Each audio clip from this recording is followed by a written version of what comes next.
सही बच्चों को नमस्कार। मेरा नाम जगदीश सोलंकी और आप देख रहे हैं physics bye Jagdish Solanki YouTube channel. इस चैनल में आप सभी का स्वागत है। बच्चों, आज हम विद्युत चुंबकीय स्पेक्ट्रम के बारे में पढ़ेंगे। स्पेक्ट्रम का मतलब ये होता है, इसको हिंदी बोलते हैं वर्णक्रम। वर्णक्रम का मतलब ये होता है कि जो कलर होते हैं, वर्ण होते हैं, उसका एक निश्चित क्रम में यदि अपन जमाते हैं, उसको व्यवस्थित करते हैं, उसको एक सीक्वेंस में यदि अपन अरेंजमेंट करते हैं, तो ये अरेंजमेंट जो होता है वर्णों का, उसको हम बोलते हैं वर्णक्रम या स्पेक्ट्रम कहते हैं। आज हम विद्युत चुंबकीय स्पेक्ट्रम के बारे में पढ़ेंगे। तो स्पेक्ट्रम का मतलब होता है वर्णों का क्रम। जैसे आपने इंद्रधनुष देखा होगा, उसमें 7 रंग दिखाई देते हैं, उसमें एक निश्चित क्रम होता है, बेजानी, आपी, नाला, जिसको अपन बोलते हैं बैंगनी, जामुनी, नीला, हरा, पीला, नारंगी और लाल। ये 7 रंग होते हैं, निश्चित क्रम में होते हैं, आगे पीछे नहीं होते, हमेशा उसका एक निश्चित क्रम होता है, इसलिए इसको बोलते हैं वर्णक्रम या इंग्लिश में बोलते हैं स्पेक्ट्रम। स्पेक्ट्रम का मतलब वर्णों का एक निश्चित क्रम, उसको बोलते हैं स्पेक्ट्रम, वर्णक्रम।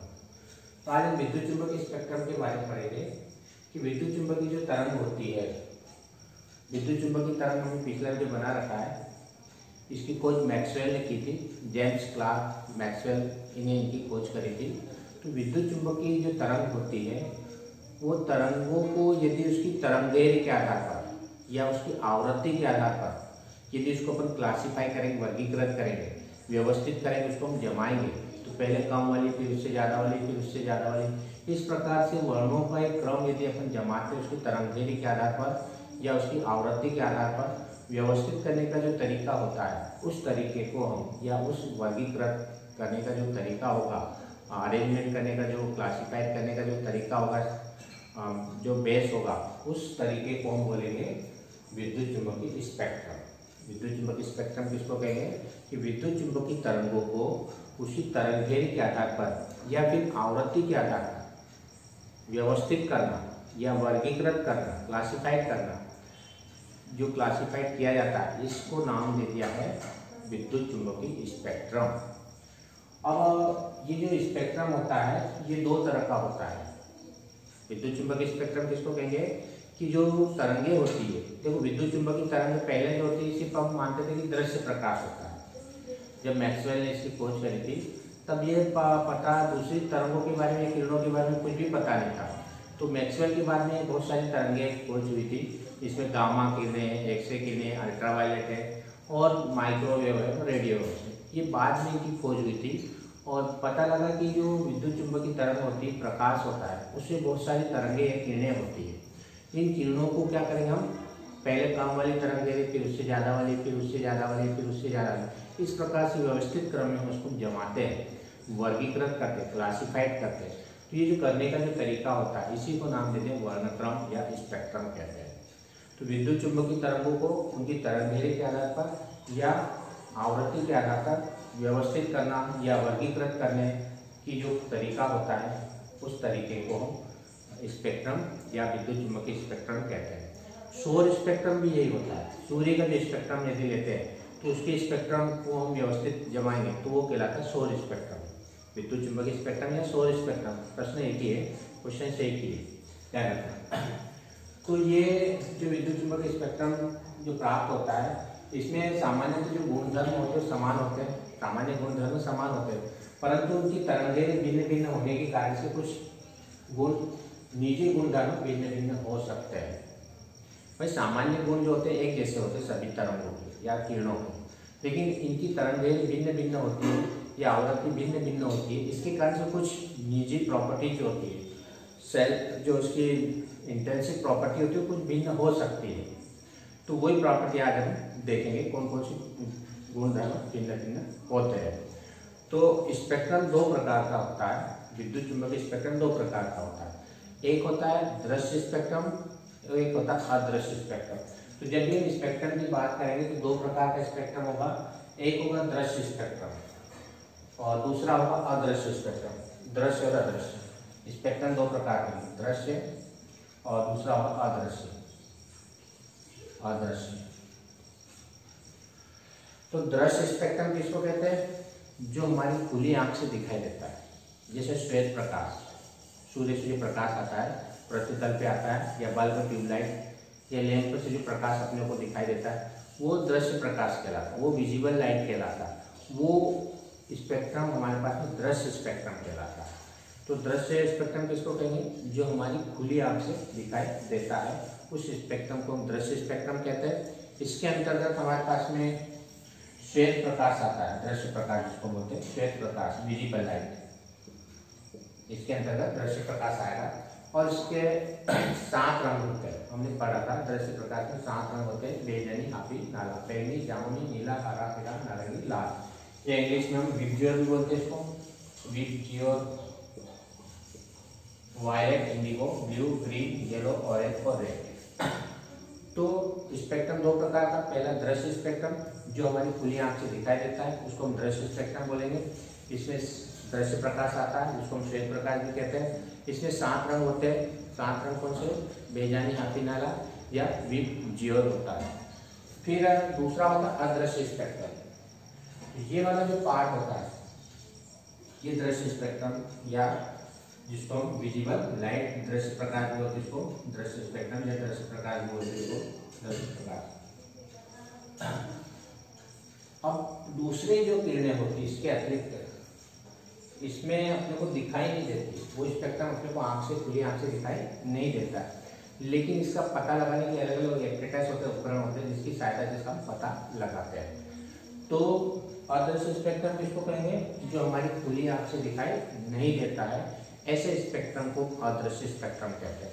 इसके अंतर्गत सबसे पहले हमारे पास गामा किरणें आएगी, फिर एक्सरे आएगी, फिर अल्ट्रावायलेट आएगी, फिर अवरक्त आएगी, सूक्ष्म तरंग आएगी और रेडियो आएगी। तो इसके अंतर्गत कौन कौन सी आएगी? सबसे पहले गामा आएगी, गामा रेस, फिर एक्सरेस, फिर अल्ट्रावायलेट, फिर इंफ्रारेड, फिर माइक्रोवेव और रेडियो। ये 6 तरंगे आती हैं। यदि अदृश्य स्पेक्ट्रम पूछते हैं तो अदृश्य स्पेक्ट्रम के अंतर्गत गामा, सबसे पहले गामा, इसी क्रम में लिखना, इसलिए इसको वर्ण क्रम बोला है। यदि आगे पीछे लिखेंगे तो स्पेक्ट्रम नहीं कहलाएगा। तो ध्यान रखना जो इस क्रम में लिखा हुआ gamma, x ray, ultraviolet, infrared, microwave और रेडियो। एक गामा किरण, एक्स किरण, पराबैंगनी किरण, अवरक्त विकिरण, सूक्ष्म तरंग और रेडियो तरंग, इसी क्रम में इसको लिखेंगे।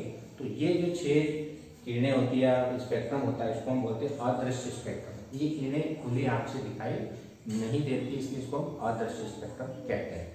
अब इनके बारे में हम जानकारी प्राप्त करेंगे, सभी पूरा जो स्पेक्ट्रम होता है। यदि मान लो अपने को दृश्य स्पेक्ट्रम के बारे में पूछते हैं तो केवल दृश्य प्रकाश के बारे में लिखेंगे, अदृश्य स्पेक्ट्रम के बारे में पूछते हैं तो ये 7 के बारे में लिखेंगे। यदि मान लो पूरा विद्युत चुंबक स्पेक्ट्रम पूछा जाता है तो पूरा इसका वर्णन करेंगे। विद्युत चुंबक स्पेक्ट्रम में दृश्य और अदृश्य दोनों भाग होते हैं, याद रखना। विद्युत चुंबक स्पेक्ट्रम में दोनों भाग एक साथ लिखे जाते हैं। तो दृश्य और अदृश्य, दृश्य के अंतर्गत दृश्य प्रकाश आएगा और अदृश्य के अंतर्गत ये 7 विकिरण या रेडिएशन आते हैं। अब एक एक के बारे में जानकारी प्राप्त करेंगे, सभी के बारे में। सबसे पहले हमारे पास गामा किरण होती है। गामा किरण की तरंगें 0.001 एंगस्ट्रॉम से 1 एंगस्ट्रॉम के लगभग होती है। सभी तरंगें लगभग में अप्रोक्सीमेट है, ध्यान रखें, एक्यूरेट नहीं है। ये जितनी भी तरंगें होगी क्योंकि मिक्स होते हैं, इसमें एक ओवरलैपिंग हो जाती है स्पेक्ट्रम, कि इसका इसमें चले जाता है, इसका इसमें, क्योंकि पास में होती तरंगें, इसलिए ये तरंगें जो होती है लगभग हम लेते हैं। 0.001 से 1 एंगस्ट्रॉम इसकी तरंगें की वेवलेंथ होगी और 1 एंगस्ट्रॉम का जो मान होता है, ध्यान रखना है, 10⁻⁻10 मीटर होता है, 10⁻⁻10 मीटर के बराबर होता है। तो सबसे पहले हम गामा किरण की बात करेंगे। इसकी तरंगें 0.001 एंगस्ट्रॉम से 1 एंगस्ट्रॉम होती है। इसकी खोज हेनरी बेक्यूलेल नामक वैज्ञानिक ने 1896 में की थी, ध्यान रखना। अब इसकी उत्पत्ति कैसे होती है, ये कहाँ से उत्पन्न होती है? तो गामा किरण जो होती है, जितने भी रेडियोएक्टिव पदार्थ के नाभिक होते हैं, रेडियोएक्टिव पदार्थ मतलब जिनके नाभिक से स्वतः ही अल्फा बीटा गामा किरणें निकलती रहती है, उन पदार्थ को हम रेडियोएक्टिव पदार्थ कहते हैं। तो ये जो उत्पन्न होती है गामा किरण, वो कहाँ से उत्पन्न होती है? रेडियोएक्टिव पदार्थ के नाभिक से स्वतः ही उत्पन्न होती है। सूर्य के प्रकाश से तो सभी आती है, साथ में जो रेडियोएक्टिव पदार्थ होते हैं उनके नाभिक से क्या होती है? स्वतः ही उत्पन्न होती है। संसूचन मतलब इसका पता कैसे लगाते हैं, डिटेक्शन कैसे करते हैं? तो डिटेक्शन करने के लिए क्या करते हैं कि इनकी जो भेदन क्षमता होती है, आर पार पेनिट्रेशन पावर जिसको बोलते हैं, 30 सेंटीमीटर मोटी लोहे की चादर को भी आर पार कर सकती है, बह सकती है, पेनिट्रेट कर सकती है। तो इनकी जो भेदन क्षमता होती है बहुत अधिक होती है। भेदन क्षमता मतलब आर पार जाने, पारगत होने की क्षमता, आर पार निकलने की क्षमता। तो 30 सेंटीमीटर मोटी चादर लोहे की को भी पार कर सकती है। इतनी पावर होती है, इसमें इतनी एनर्जी होती है और इसकी भेदन क्षमता बहुत अधिक होती है। गुण में क्या लिखना, उच्च भेदन क्षमता होती है और इसकी एनर्जी ऊर्जा बहुत अधिक होती है। देखो गुण जो होता है सामान्य सभी के एक जैसे होंगे कि भेदन क्षमता, फिर इसकी एनर्जी, फिर जैसे गैसों को आयनित करती है, फोटोग्राफिक प्लेट को प्रभावित करती है और प्रतिदीप्ति यानी चमक उत्पन्न करती है। ये कुछ कॉमन गुण होंगे, सभी के होंगे। सभी किरणें, सभी जो तरंगे जितनी हमने किरणें ले रखी सभी में कॉमन गुण होगा। कौन कौन सा, गैसों को आयनित करेगी सभी, फोटोग्राफिक प्लेट को सभी प्रभावित करेगी और प्रतिदीप्ति उत्पन्न करेगी, चमक उत्पन्न करती। ये 3 गुण तो सभी की कॉमन है जाने, लेकिन प्रभाव इनका धीरे धीरे कम होता जाता है। इसका सबसे अधिक होता है, कम होता जाएगा, कम होता जाएगा, कम होता जाएगा। तो इनके जो गुण होते हैं धीरे धीरे प्रॉपर्टी उसकी कम होती जाएगी। रहेंगे सभी तब कॉमन चीजें, लेकिन उसका प्रभाव थोड़ा कम होता जाएगा। तो भेदन क्षमता उच्च होगी और ऊर्जा अधिक होगी। इसका उपयोग कैंसर के निदान, तो कैंसर की जो बीमारी होती है उसके निदान में इसका उपयोग किया जाता है गामा रेज का। साथ में अवांछनीय कोशिकाएं, मान लो कोई ट्यूमर हो गया या कोई गठान होगी, जो डिफेक्टेड सेल्स होती है, अवांछनीय कोशिकाएं होती है, उसको नष्ट करने में, डिस्ट्रॉय करने में इसका उपयोग करते हैं, उसको गलाने में इसका उपयोग करते हैं। ट्यूमर या कोई से भी यदि गठान या कुछ हो जाती है जिसको अवांछनीय कोशिकाएं कहते हैं, उसको नष्ट करने में हम गामा किरणों का उपयोग करते हैं। कैंसर के निदान में और अवांछनीय कोशिकाओं को नष्ट करने में इसका उपयोग करते हैं। दूसरा हमारे पास एक्सरे आती है। अब एक्सरे के बाद वाली तरंग दे रही, 1 एंगस्ट्रॉम से 100 एंगस्ट्रॉम के बीच होती है। इसकी खोज W रॉन्टगेल की 1845 में।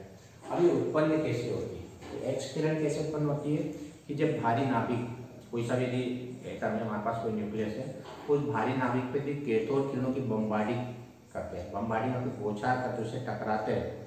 मान लो कोई भारी नाभिक है, उस भारी नाभिक के ऊपर क्या करते हैं, कैथोड किरणें डालते हैं, तो उस कैथोड किरणों के कारण से एक्स किरणें उत्पन्न होती है।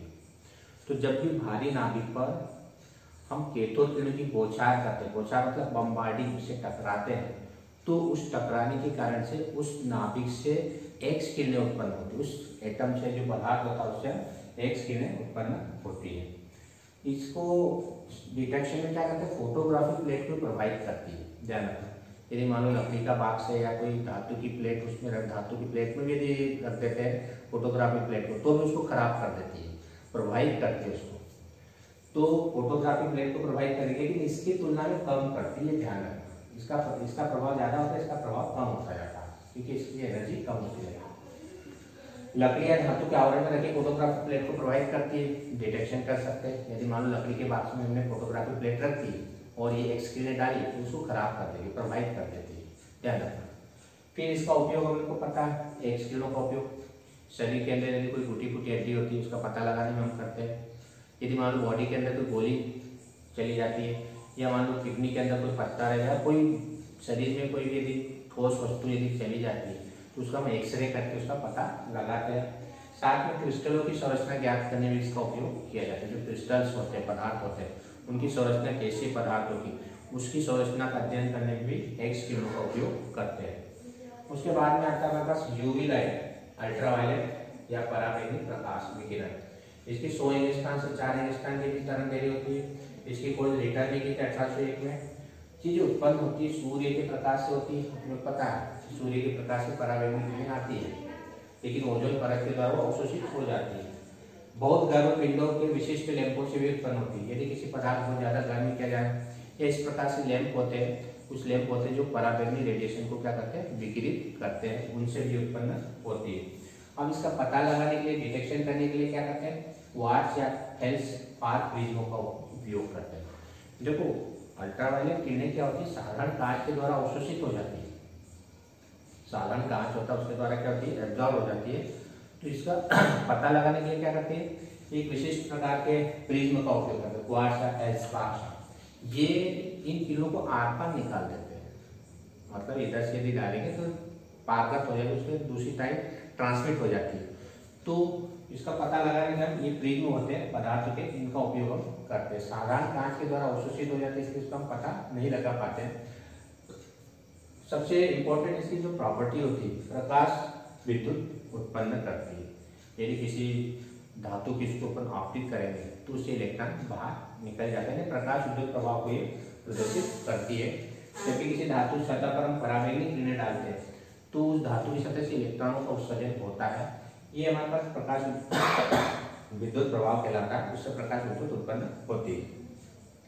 इसका उपयोग फिंगरप्रिंट में क्या रहता है, कीटाणु को मारने में, खाद्य पदार्थ को संरक्षित करने में, हीरे जवाहरात की पहचान करने में, शुद्ध घी और अंडे की पहचान करने में इसका उपयोग किया जाता है। कीटाणु को मारने में इसका उपयोग करते हैं, फिंगर प्रिंटर में भी इसका उपयोग करते हैं।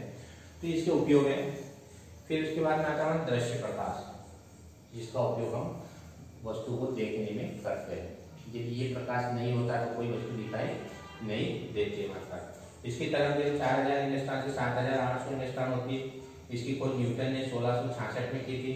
अब ये उत्पन्न कहाँ से होती है, सूर्य के प्रकाश से उत्पन्न होती है।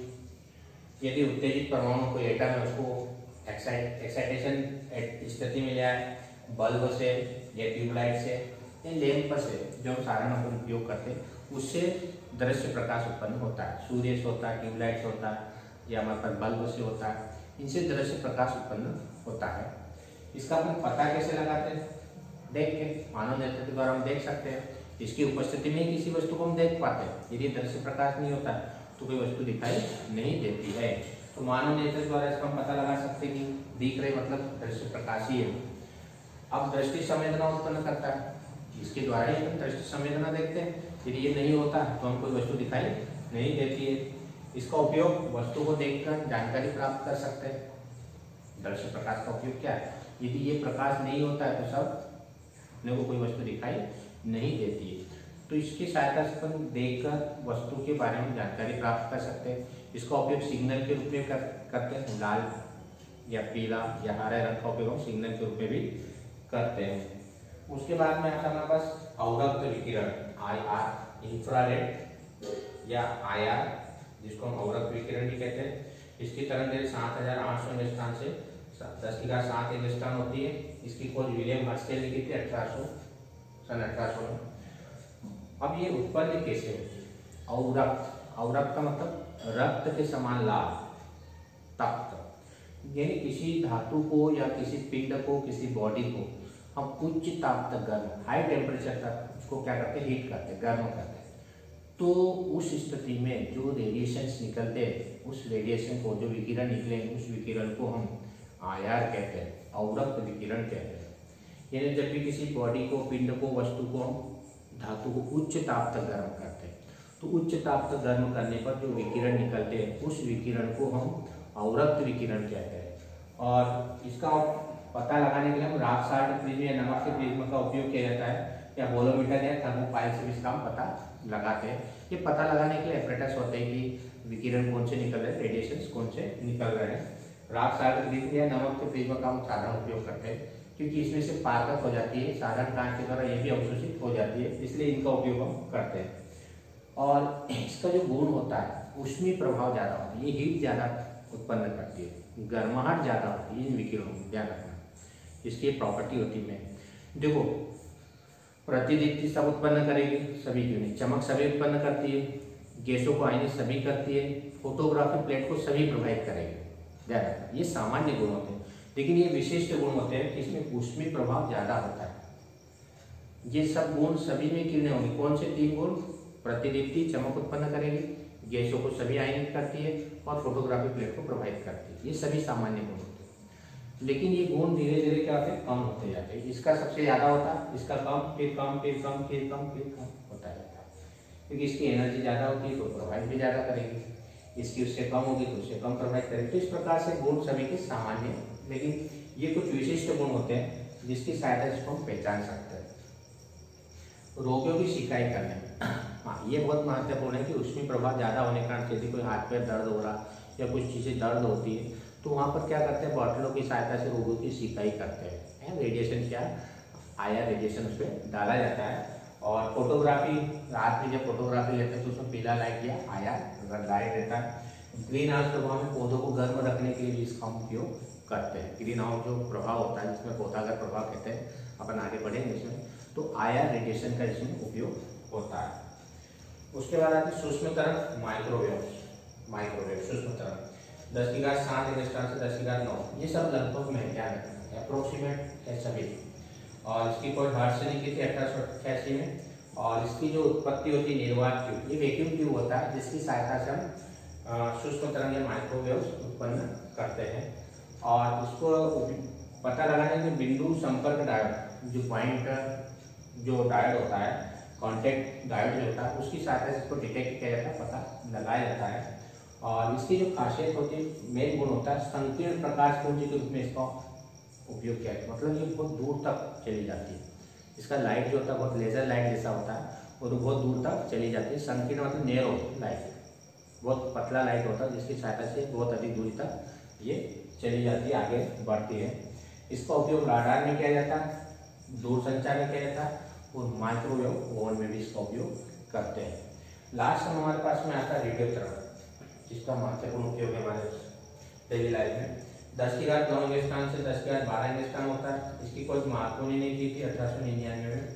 और ये जो एलसी सर्किट होते हैं, दोलित्र परिपथ आगे आएगा एलसी सर्किट, और एक्सेलरेटेड चार्ज के द्वारा उत्पन्न होता है। जितने भी एलसी सर्किट होता है उसमें रेडियो वेव्स उत्पन्न होती है, और ये एक्सेलरेटेड चार्ज जो होते हैं इसके द्वारा भी रेडियो उत्पन्न होती है।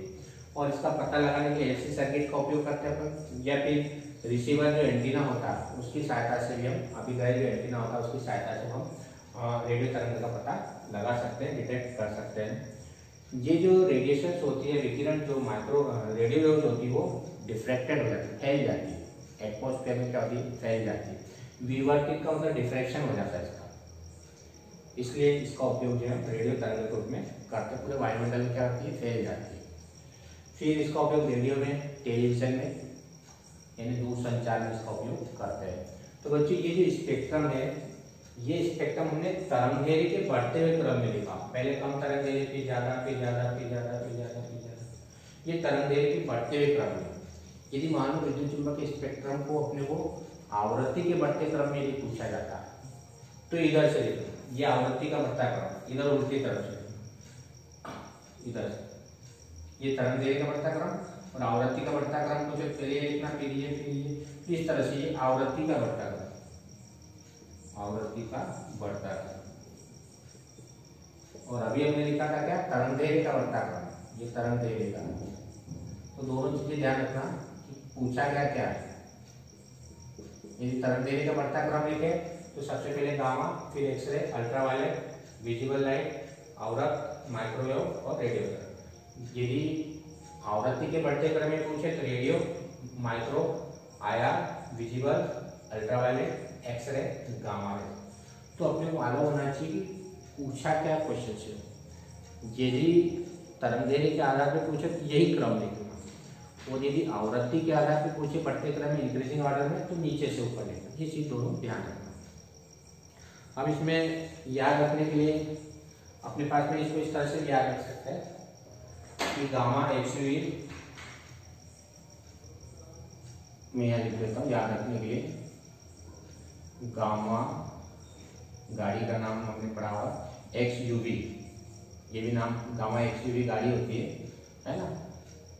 इज माय रेंज, ये पूरा स्पेक्ट्रम को याद रखने का एक तरीका मैं बता रहा हूँ आपको।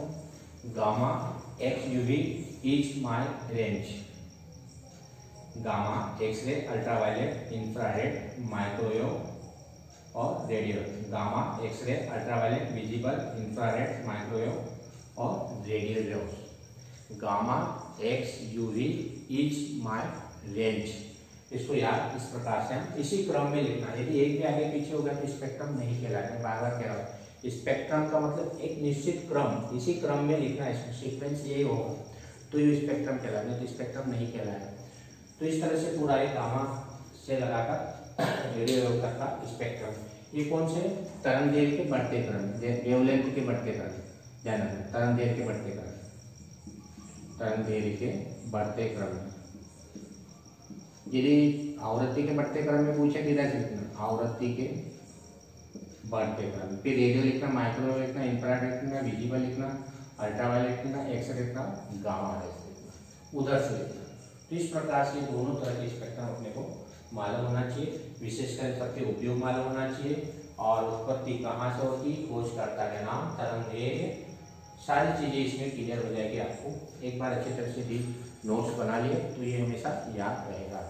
यदि वीडियो आपको अच्छा लगता है तो आप इस चैनल को सब्सक्राइब करें, अपने दोस्तों के साथ वीडियो को शेयर करें और बेल आइकन या बटन को प्रेस करें ताकि आने वाली वीडियो की नोटिफिकेशन आप तक पहुंच जाए। धन्यवाद। जय हिंद, जय भारत, वंदे मातरम।